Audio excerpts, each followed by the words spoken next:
Welcome to Thoughtful Planning, the place where real conversation, expert insight, and a touch of humor meet to turn our end-of-life uncertainties into self-assurance. I'm your co-host, Santiago, a history buff and a big kid at heart. And I'm Honey, your guide through the intricate dance of planning with care and a whole lot of warmth. Every week, we're here to turn those intimidating "are we ready" moments into confident "everything is under control" moments. Today's journey is one you won't want to miss.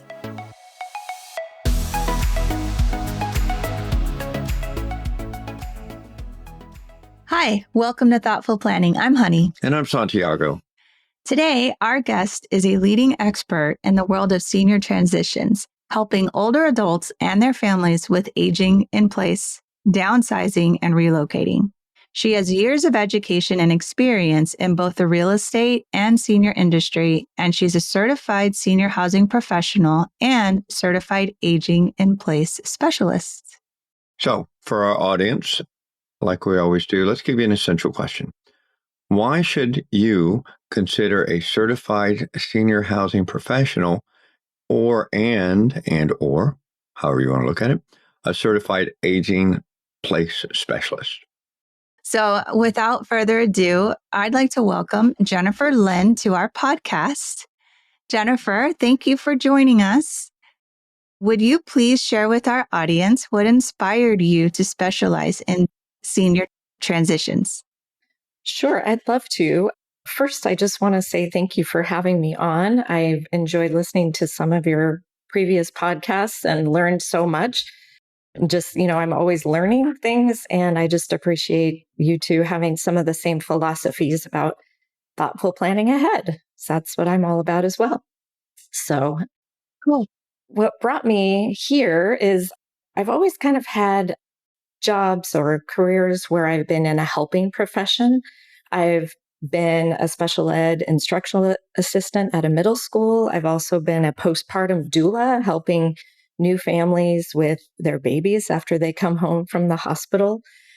So just those challenging transition times where everybody feels a little vulnerable and needs some help along the way. And, that kind of brought me into real estate to be able to help people in those transition times, helping people buy or sell their homes, which can be very stressful times. But what really brought me into the helping with seniors is my own experience in the recent past with my own parents. I'm in what's called the sandwich generation, where you're trying to take care of your kids, your grandkids, your career, and then also now your parents. And so that can be a tough and challenging time. I'm also what's called the go-to kid. So I'm always the one that the parents rely on or go to for being their power of attorney, being the helpful one with all the paperwork, the medical decisions.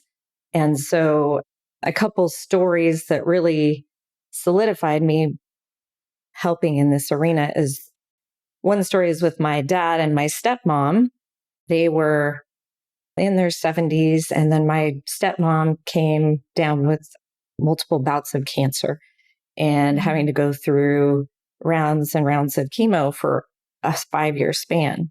And my dad was the primary caregiver. So he, as often happens with the primary caregiver, they can actually let their health slide. And so at the end of her 5-year battle, my dad actually had a major stroke. Wow. And during that time, that 5-year span, we had noticed they had been not really letting people come to the home. They were kind of, we don't want anybody to come over. We thought it was just because she was having her struggles. But then, as it turns out, when I arrived after my dad's stroke, they had been hoarding things. There was piles of things in their home. And so at the same time as handling the grief surrounding my dad's stroke, we were also trying to deal with all the stuff that was in the way. Their whole bedroom and the pathway to the bathroom was covered with piles of things. And so instead of spending time with my dad at the hospital and processing the grief, we were managing trying to get everything ready for him to come home. So that was just kind of, a real clue into planning ahead or realizing what your housing situation looks like ahead of time. And then, so that was a tough time. And through that, I actually had my own health crisis because I was so stressed driving 3 hours back and forth and helping with managing those things. And so I ended up in the ER with my own heart issues and not even able to be there when my dad actually passed away. So that was Oh, man. just pretty devastating to me but I think all of that creates all of the housing situation really created that stress, and for my stepmom too. Mm-hmm. And then the second story was with my mom and my stepdad. They were living in a 5,000 square foot home with 7 acres in their late 70s, early 80s. And then my stepdad was suffering from dementia, and my mom was caretaking him through that process. And he had made her make a pact with him. You never send me anywhere. I'm going to die in my own home. But sure enough, he had a medical crisis, had to go to the hospital. And my mom had to break that promise because he wasn't able to come home after that. He was getting aggressive and his care needs were beyond what she could do. She was all of like 4'10" and he's 6'2" and 250 pounds and getting a little aggressive. And so he went to a care home. But meanwhile, she's isolated in the home by herself and driving back and forth.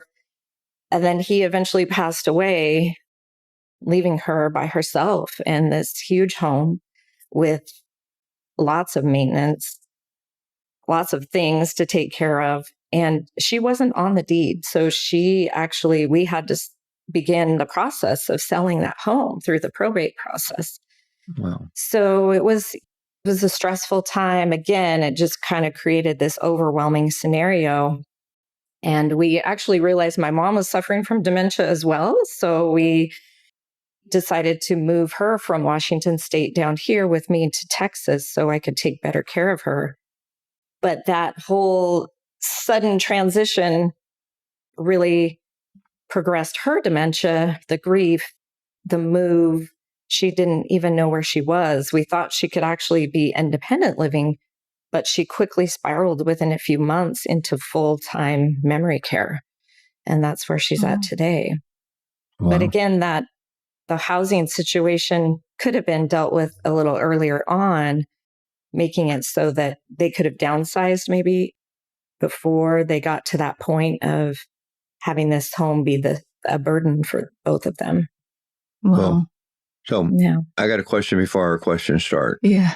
Okay. So here's my question. You mentioned the probate process. So I take it your stepfather had a will and all that good stuff. How long did it take you to actually get through that probate process in the other state so that you guys could actually sell the home? Right. Actually, it's still going. He passed away last May. Oh, wow. And there were a lot of difficult issues to sort out. He had another property in another state. He had a couple of sons. One was in some legal trouble. So we had to deal with that. We also my mom wasn't left quite enough in the will. And so Washington State has a system where you can apply for an award for more money for her care. And so we went through attorneys to get that awarded to her so that she has plenty of money for her care now, which can be expensive. I mean, memory care for her is upwards of $7,000 and can go more if her care needs increase. And that's that's $7,000 a month. A month. Mm-hmm. Yikes! Yeah. Wow. So we just actually closed on the house a couple weeks ago. So that was a big milestone. Congratulations. And there were a lot of things that we didn't even know he had, like collectible coins. He had a huge collection of a lot of coins that were sold at auction. So that took time to process those and pack up all the stuff, have estate sales. So there's just a lot involved in that whole process. So You mentioned estate sales. So did you work with because you said he has kids too. So you worked with his kids and y'all came up with a plan, or was it like? Yeah, well, actually, it was a difficult time because we were all in different states. One was in California, one in Florida. I was in Texas, and my sister was in Montana. So I was able to find a great real estate agent that does similar things that I do. So she was able to kind of handle that whole process for us with our guidance, of course. But being out of state, we just entrusted her to take care of those details for us. And so she found you, you said, I heard you say auction and then an estate sale. Right. She found the estate sale company that took care of that.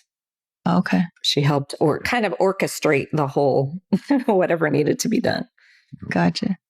Do you think that if they would have had a trust set up to bypass the whole probate process, it would have been easier for you? Yes, I did. I kind of learned that after the fact, and also from your previous podcast where I think you addressed that. Having a trust is a lot better option than just a will. Because it also allows people like creditors and people claiming. There were some people out of state that were claiming some things. We had to work with lawyers to get those claims out of the way. So that took up some time as well. Yeah. I want to preface to say a trust for any of the listeners. Like Jennifer mentioned, we do have a podcast about a trust, but always consult an attorney when seeking advice on a trust, because there's so many different types of trusts and it just really depends on your specific situation. So I just want to say that to the listeners, make sure you're always consulting an attorney. And it depends on which state you live in or the property's in, because everything's different depending on your state. Right. And in the Army, we used to say CYA, call your attorney. There you go. I like that. And I would also add to that, though, an estate attorney. Estate attorney, specifically an estate attorney. Yeah, there's so many different types of attorneys. I mean, we've interviewed also an elder law attorney. So it just depends on your specific situation. Make sure you find that attorney and find that one that works well with you, will answer your questions. Like we've had a lot of podcasts on these things. Yeah, and the person that we interviewed on an upcoming podcast that hadn't been posted yet, they actually, no, it was, but anyway, she actually interviewed a bunch of attorneys before she settled on the one that felt right for her. So you got to make sure that whoever you go with, they feel right for you. Right. I highly recommend the elder law attorneys. I've been working one for my mom. So that's been super helpful. Just really can't say enough about that. And I realized she didn't, through this whole process, my mom didn't have a will. I just kind of, I think people assume, oh, well, she's 75. She must have a will. People don't like to talk about it. So I just kind of assumed, oh, she's probably gotten that taken care of. And it's true. Over 50% of Americans don't have wills. So it's kind of mind blowing when you think about it, and that's what we call a foundational document. Having your will, having your medical directives taken care of, and then making sure they're filed in the right places. Because without that, it's really up to somebody else who gets what. And I don't want to do that to her. So I want to make sure she's squared away. Anything else before we start the questions? No, go ahead. Okay. So, Jennifer, can you tell us, a little bit more specific on what a certified senior housing professional is? Sure. So I took kind of the basic classes. The National Association of Realtors has a basic class called a Seniors Real Estate Specialist designation. And that one was just kind of laying the groundwork, just kind of a good baseline, but kind of a quick course. So I thought I really needed something more substantial to be able to help in the elder industry, the aging industry. So what I did was I found this great company called the Seniors Real Estate Institute, and they have what's kind of like a graduate level course on the senior industry and how real estate agents can help them. So that course involved, it took quite a long time, about 6 months to go through. Mhm. There were 65 tasks that we had to complete, some coursework. We did a focus group with seniors, toured a bunch of communities and all sorts, there's different levels of care. So independent living, assisted living, memory care, skilled nursing homes, and what's called CCRCs. They're continuing care retirement communities. So they have all of them available.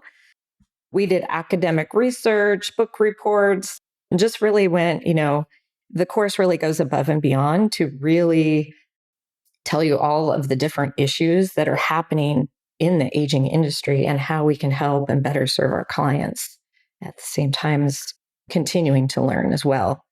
Cool. And then can you tell us a little bit more about the certified aging in place specialist? Yes. So that one is actually put on by the National Association of Home Builders.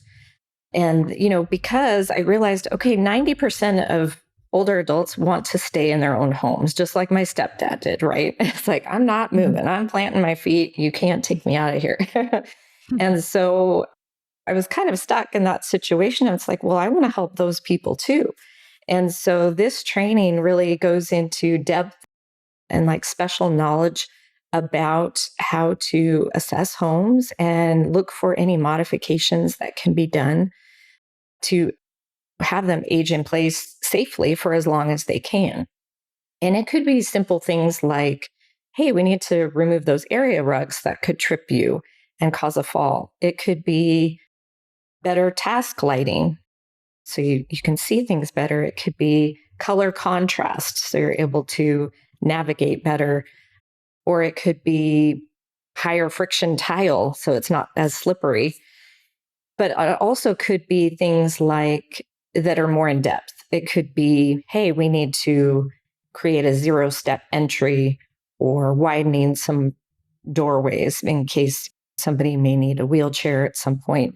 And so in those cases where it's a little more in depth, then I would collaborate with occupational therapists and home builders so that we could accomplish that for them. And each situation is very unique. Yeah. But it also talked a lot about universal design and how all homes really should be built that way in the future to accommodate any guest in your home. It could be even a younger person that has a wheelchair or needs to navigate the home in different ways and have everything on the main level, not a bunch of stairs. Yep.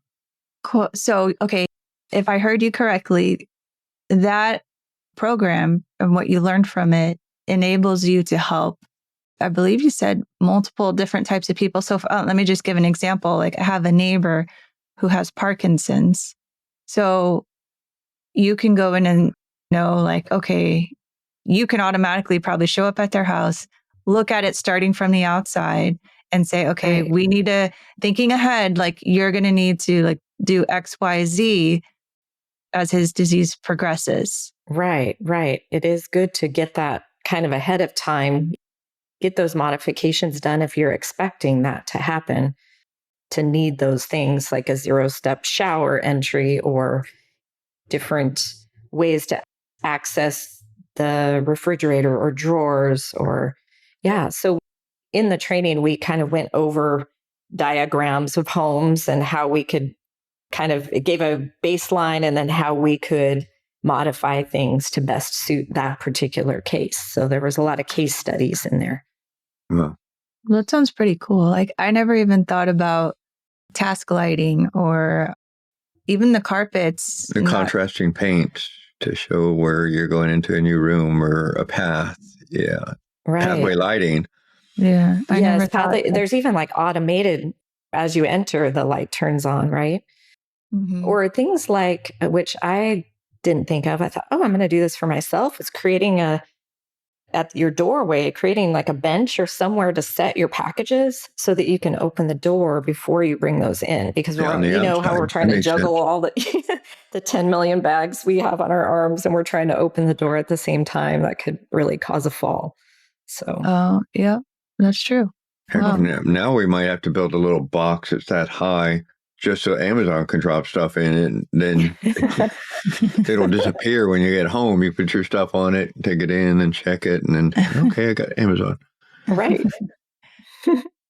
So I want to actually take a little bit of a step back because I don't think we even mentioned, like in your intro or anything, or I don't recall us talking about it, but I heard you talk about it. You're a real estate agent.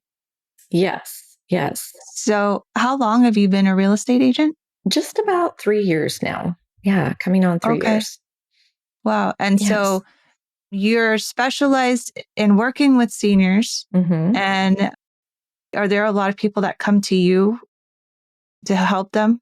Yeah. I mean, most of the time I'm getting referrals from other people, other senior industry professionals, like Okay. those elder law attorneys or financial planners, or there are people like certified senior living advisors that their job is to kind of give them placement in senior living, find them the appropriate place. And so, unfortunately, a lot of times those calls come in crisis mode. It's like, hey, their Yeah. dad fell for the fifth or sixth time and he's in the hospital and now he can't go home. And so we need help selling the home because they need the money for the care, which happy to help at that point. But I'd like it if people were to more prepare ahead of time instead of having the crisis mode come up so that the families don't have so much stress at that time. Right. Yeah. Okay. Cool. I'm also part of a community called the Senior Home Coach Community. I'm a founding member. It started back in October. I'm on calls every day at 8:00 in the morning, Monday through Friday, with senior living professionals, real estate agents, occupational therapists, senior move managers, senior living advisors. And we're all on these calls every day for an hour just to try to, in all 50 states and Canada. And we're all just trying to help each other with the best resources and ideas and help for our clients. So that's pretty cool as well. Yeah. Wow, that is cool. Because you said that's every day that you get on these calls? Since last October. Yeah. Wow. Yeah. That is cool. We intend to continue it. And we now have a platform where we have special guests come and talk. For instance, an author of a book called Reversing Alzheimer's. She came and spoke to our group and gave us some insight there. So we're getting all sorts of different professionals giving us some training all of the time. Cool. Wow. So another off-script question. What age do you consider being a senior? At what age does that start? Well, I mean, I think most people think of it as either 55 plus or 65 plus. But I think in our aging in place specialist training, they said even as young as 45, you could start thinking about making these changes in your home. So, it kind of depends on your perspective. And we're all kind of living longer lives. So maybe it's kind of like 60 is the new 40 kind of thing. I like to think. I mean, we were looking at building a home, and what some of the things that you had said was something that the builder said, we make our doors a little bit wider now so that if you're going to stay in your home, you can easily get through it with a wheelchair. Right. And have enough space in the bathroom where if you're on a walker, you can put the walker here and then close the door and still do your business. Right. So, they also do things like you don't even have to have them at the time, but as the home's being built, they put in what's called wall blocking. And the wall blocking is for if you do need grab bars in the future, then you can install those on those blocks so that it's more sturdy. You don't want a grab bar that's going to come off the wall. Yeah. The good to bad, that would be bad. Very. Coming out of the wall. Yeah. Very. All right. So how do you support individuals and families with these certifications?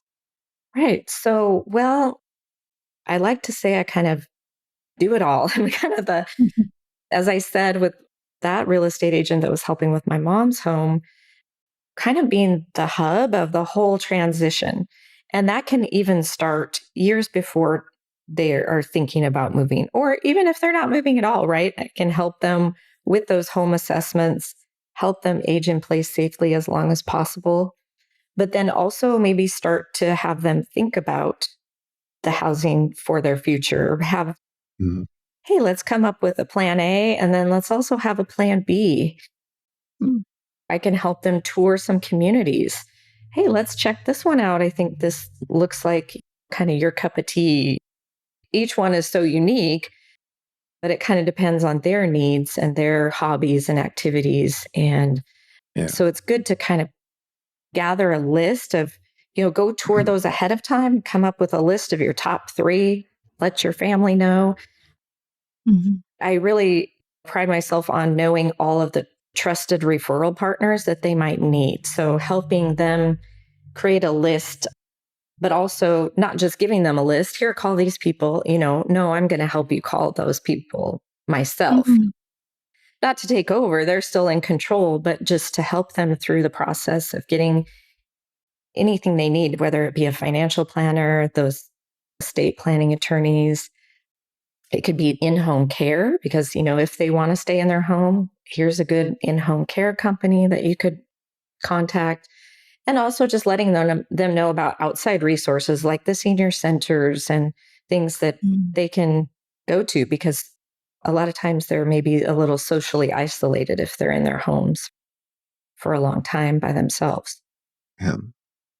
Okay. Are there any memorable experiences or stories that you can think of that really impacted you? Yeah, I mean, I have some that were like, some are kind of on the negative side and some are on the positive side. Well, I Mhm. mean, I'll start with the negative, so, maybe. sometimes we learn more from our failures than we do from when everything goes right. That's Mhm. true.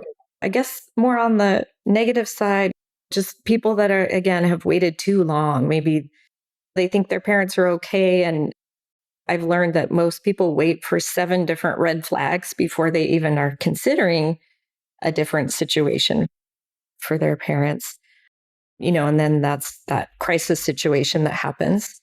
I've also, seen a lot of what my mom or my dad and stepmom rather went through as far as the chronic disorganization or aggressive collecting, or maybe you could say hoarding. So, some people don't like that word, but that comes into play a lot. Their stuff seems to be the thing getting in their way of kind of living a vibrant life or moving if that's what they would like to do, downsizing and moving. Yeah. And then unfortunately, I've seen and heard of a lot of, unfortunately, kids taking advantage of their parents or other people, outside people taking advantage of older people with fraud or with, because maybe they have some impaired cognition and they talk them into maybe creating a will that leaves everything to them. That's why I'm there as well, to kind of protect their assets and protect their health as well. Mm. So those are kind of the negative things, but, and then like family rivalry, siblings fighting over Mhm. things. It's just, that can Yeah. get in the way of progress. But on the more positive side, I do have stories of, people. I met a gentleman the other day at an assisted living community and we were chatting, and he said he had recently moved in, and the reason was he had lost his wife a couple years back, and his daughters had been taking care of him.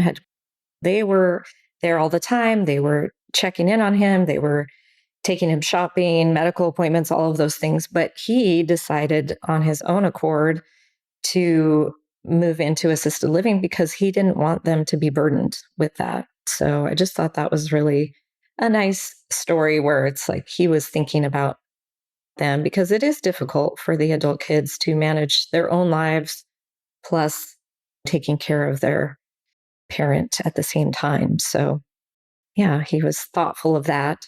Yeah. And then also I've heard of a lot of gentlemen who, this is maybe some old school thinking, but they decide to move into senior living because their wife wants to, and they don't necessarily want to do that.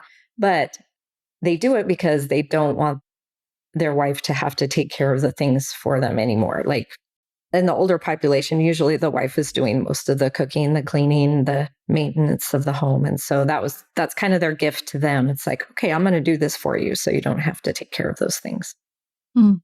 What are some current trends in the senior housing market that families should be aware of? Yeah, these are there's some staggering statistics. So every day in the United States, 10,000 people turn 65. So by the year 2035, the people that are over 65 are going to outnumber the people that are under 18 or the kids that are under 18. And that's the first time that's really happened in history. And so we're becoming what's called a super aged society. So that's already kind of happening in Florida because that's where a lot of people retire. And then people are living longer lives, right? People are living longer and longer. So you're thinking, oh, okay, I'm going to retire. But let's say you live to be 100 or 105, like you have to start kind of planning for that because people are living longer. And then the homes that people are living in, they probably bought those a long time ago. They've lived in their home for 40 years, but those homes are aging as well at the same time. So they're not really age ready, like we were talking about having lots of stairs or narrow doorways. And so thinking about those kind of things too, as we age, it's like, oh, is this home appropriate for aging in place? And aging in place, it doesn't have to be your current home. It could be, let's choose another home that's more appropriate to age in place. Yeah. So, and then of course, like there's another stat that a third of adults 65 or older experience a fall at some time. And 2/3 of those happen at home. So that's, falls are one of the biggest risks. And that can lead to health issues if you break a hip and things like that, hospitalizations and rehab and all of that. And then also loneliness and isolation are becoming an even bigger issue. Like I was saying, if you're in your home for such a long time, and loneliness, they say, is equal to smoking 15 cigarettes a day. So that can take as much of a toll on your health. Yeah, I could see the stress of that age in you. Right. So I volunteer with an organization called Project 1027. And the gentleman that started it, he goes out, he has 80 different seniors that we visit and just check in on every month and provide activities or shopping trips to help them with their grocery shopping. People write them cards, send them letters, or maybe provide a Bible study group, things like that. So it's important to kind of keep track of those seniors in your local community and make sure they're not so lonely. They're getting things taken care of. Tell me the name of it again. Project 1027? Project 1027. And that's for like anyone in the community can look for local, something like that? It's local here in the home base is Bulverde, but I think he spreads out into probably New Braunfels and a little bit of San Antonio as well. All right. So this is in Texas. Yes. Do you know if this goes, maybe there's other Project 1027s throughout the United States, or? I wish there were. I think it's just a local. Yeah. But it's a nonprofit. But maybe we can get them to spread down 46 towards Bernie Way. Yeah. It's a great thing to be a part of, just to make sure they're getting their needs met and not just suffering alone at home. That's actually one of the things that we're going to start doing at my school is just the houses that are around the school. We're going to go and start taking care of their yards, us and athletics and stuff like that. Just going out there mowing yards, and one less thing that they have on their plate. Right. Because there's a lot of elderly people that live around my high school. Right. That's a great idea for community service hours for kids that are in high school. It's a great idea. And just get out, and it's more about being off the phone and doing something outside, doing something for someone else, because it does make you feel so much better. Yes. At what point do you think that a person should start reaching out to a person like you to work in either real estate or stay at home? Well, I'd say the sooner the better, even if you're thinking about any of these things. And that goes for the adult kids or the seniors themselves.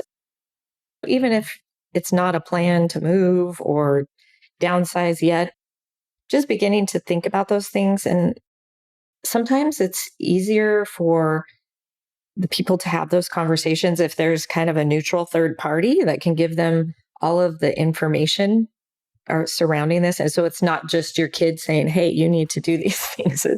It's also somebody that can be a little more objective and just give them the facts and meet them where they're at so that they're still maintaining some control. And again, just, being there early on so we can assess the home, making sure it's safe for them. And then maybe just taking small action steps. If they have a lot of stuff that's getting in the way and they're really feeling overwhelmed by that, I can come in, help them just start to make an action plan. And it doesn't have to be, this needs to happen in 2 months. It could be spread out. It could just be 15 minutes a day, or just clean out one little drawer. Just having a little bit of that accountability and working through some of the emotions that go with it too. I mean, some people have lived in their homes 30, 40 years and they don't want to let go of a lot of the stuff, and just kind of getting to the root of why they may be feeling that way, and different resources that they may not think, oh my gosh, I have all these pictures, but you can maybe digitize those pictures and get rid of that. Or you can start now and look at your things and say, maybe I want to give this to so-and-so right now. Like my husband's aunt gave my daughter her sewing machine that had just been sitting in the corner for 30 years, and she hadn't sewed. And she noticed my daughter was really into making clothes and thrifting and fixing them up. And she gifted that to her, before, it doesn't have to just go in your will. Gifting it ahead of time can really be meaningful. Right. Yeah, we're actually going through that process right now. And we actually, when we went on summer break to California, we took our some glasses we had purchased in Germany, because Honey's maiden name, her father's German, of German descent. And so we found these beer mugs with the last name Diebel on it. Yeah. So we went and we bought all these glasses. Oh, we're going to put them up above our bar, blah, blah, blah, blah, blah. And they're in a box. 10 years later, they were still in a box. So we took them out and gave them to her brother, who, has the last name. And we said, hey, here's 3 boxes. You can use them. He was really excited to get them. And then he's like, there's 3 different kinds of mugs here. You can give them to all your kids, because you have 3 kids right now, and no fighting, and just something. Yeah. Right. So right. That's what we started doing ourselves, going through boxes. Our house looks kind of trashy right now because we got stuff everywhere. Awesome. Cleaning stuff out. Yeah. Cleaning stuff out. Sometimes you got to make a mess before you can clean up. Yeah. Yeah. There's also a website called Artifacts. So it's spelled a little different. It's Artifacts, but there's no second A. So it just says CTS at the end. But it is a website where people can go and kind of document all of the things they have and tell the stories behind it. And so people from other states or whatever, that can't see it in person can say, oh, why have you kept that red coat so long? And what is the meaning behind it? And maybe it's because that was the first date, she wore that on the first date with her husband or something, So I'm anyway, trying to think we got anything like that. Yeah. So it's just kind of nice to tell the stories behind it. And they could even put in there, hey, I'd like to give this to so-and-so. And that person can decide, yes, I'd love to have that. Or no, I think that might go to somebody else better deserving. Or, it's just a nice place where people can connect and go through the different meaningful items that you have. We're going to have to look that place up. So we actually found an app that we subscribe to it. We're going to work with that. We're going to talk about it in a later podcast, but it's a pretty awesome app. So we're going to look at Artifacts also. Okay. How do you spell that again? So it's ARTIFCTS. So there's no second A in it. I don't know why they did that. Maybe it was the domain thing. It Yeah. probably was. Yeah. Yeah. Cool. All right. So, what's a budget to work with you? And since you're so specialized with these certifications and such? Yeah. So, I mean, really, the certifications are not to have a fancy alphabet or any of that. It's just for learning and be able to provide the services for my clients ahead of time. So, most of the what's compensated is really just if they choose to sell their home, then that's negotiated as far as the commissions and compensation along with the contract. But and then there are some things, like I did have a client where I did have to go above and beyond. Maybe I was, they're out of state, so I'm going through cleaning out drawers and closets for them before the junk haulers come. And so for that, I could just charge a nominal hourly rate to do those things. But yeah, so most of it is just if and when they decide to sell their home. That's just, yeah. Now, how about a budget for someone who you talked about it earlier, where you mentioned, I think, like an occupational health nurse, or I think that's what you said, and some other individuals that would come out and say, like, okay, this is what we need to prepare your home to make it, have the space that you need for the particular person's So the whole needs. care in place to take a look at the house. Yeah, like the the aging house. in place. So my just kind of overall basic assessment is free. If I just go in there and look and see, hey, we could change these few things. And those are just kind of the bare bones, like, hey, we could do this right now or very easily. But then if it gets more involved, an occupational therapist could come in that's more specialized. And I'm not sure exactly their rates, but it's somewhat of an hourly fee, or it could be depending on the square footage of the home.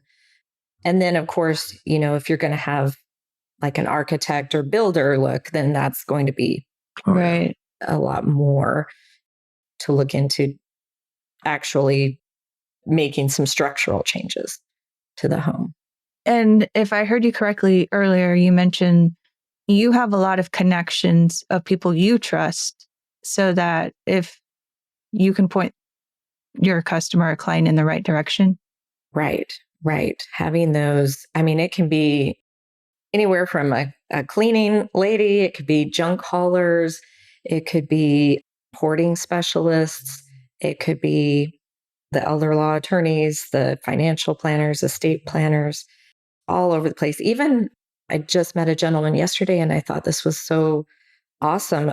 He does mobile medical services. So people that need to have things done like x-rays, they don't have to go in. He can bring those to the home. So, and it can either be a pay as you go service, or it can be a membership option where they can come to your home 4 times a month for a certain membership fee. So I thought that was a really good resource as well. I said, I'm keeping your card. Yeah, exactly. That's cool. Well, is there anything else you would like the listeners to know?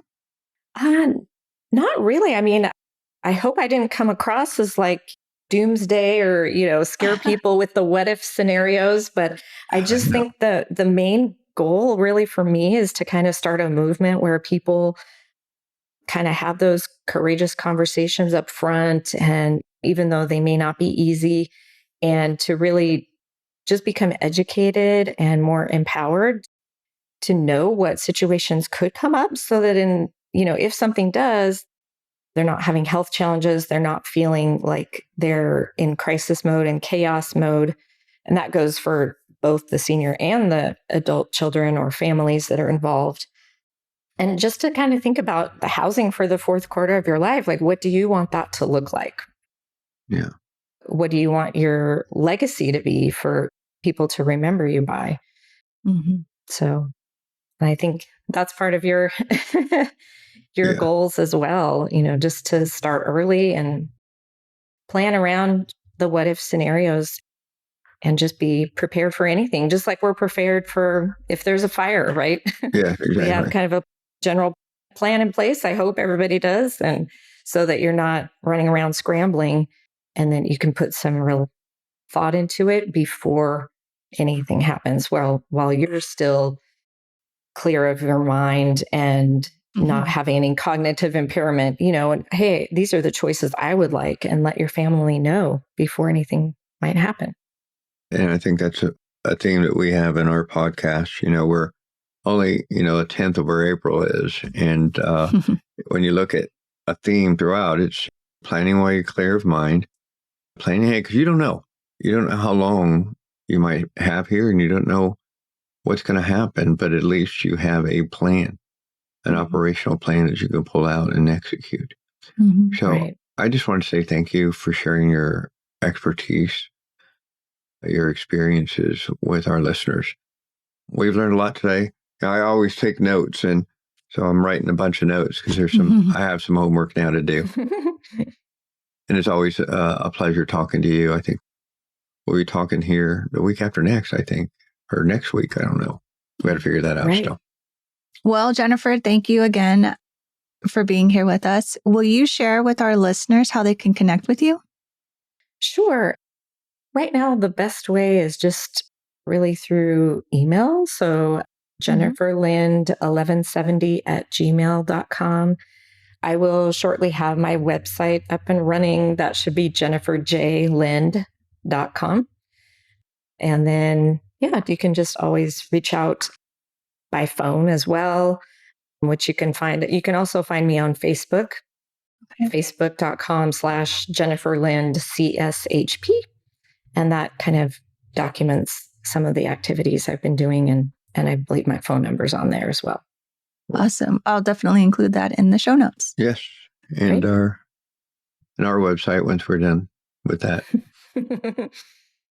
So for our listeners, as you think about the topic today, I want you to reflect back on that essential question. Why should you consider working with a certified senior housing professional and or a certified aging in place specialist? You got to figure out what's right for you. But think about that. Why should you go to one of these specialists? Well, until next time, remember every chapter you write today shapes your legacy tomorrow. Thank you for joining us at Thoughtful Planning. And just like the vibrant hues of a setting sun, we're wrapping up another episode of Thoughtful Planning. Every shared story and insight is a step closer to turning uncertainty into celebrations of preparedness. Absolutely. And to our listeners, remember that every surprise that comes our way is an opportunity to grow, adapt, and learn. Stay tuned for more stories, expert insight, and of course, a touch of wit in our next episode. We're not just co-hosts, we're fellow travelers on this journey. For more information on additional resources, which will help you take the next step in planning, look for the link in the show notes for our membership. Join us next time for another episode of Thoughtful Planning. Until then, keep living, laughing, and loving every moment.